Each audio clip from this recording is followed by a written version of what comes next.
ഒരേ ഇനത്തിൽപ്പെട്ട എക്സ് സാധനങ്ങൾ വിറ്റപ്പോൾ വൈ സാധനങ്ങളുടെ വില മുടക്ക് മുതൽ ലാഭം കിട്ടിയാൽ നമുക്ക് ലാഭശതമാനം കാണാൻ ഒരു ഷോർട്ട് കട്ട് ഫോമില ഉണ്ട്.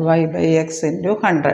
അതായത് എത്ര ശതമാനം? ഒരേ ഇനത്തിൽപ്പെട്ട 44 സാധനങ്ങൾ വിറ്റപ്പോൾ ലാഭമായി കിട്ടിയത് 11 സാധനത്തിൻ്റെ മുടക്ക് മുതൽ എന്ന് പറഞ്ഞാൽ വാങ്ങിയ വില. അങ്ങനെയാണെങ്കിൽ ലാഭശതമാനം കാണാൻ y/x × 100. y/x ഇവിടെ y എത്ര എണ്ണത്തിൻ്റെ ലാഭമായിട്ട് കിട്ടിയത്?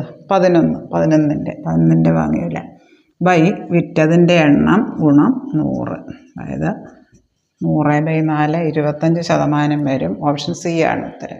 ഒരേ ഇനത്തിൽപ്പെട്ട എക്സ് സാധനങ്ങൾ വിറ്റപ്പോൾ വൈ സാധനങ്ങളുടെ മുടക്കുമുതൽ ലാഭമായി ലഭിച്ചാൽ മുടക്കുമുതൽ വാങ്ങിയ വില. വൈ സാധനങ്ങളുടെ വാങ്ങിയ വില എന്നും ചോദിക്കാം. ലാഭമായി ലഭിച്ചാൽ y/x ലാഭശതമാനം കാണാൻ y/x × 100.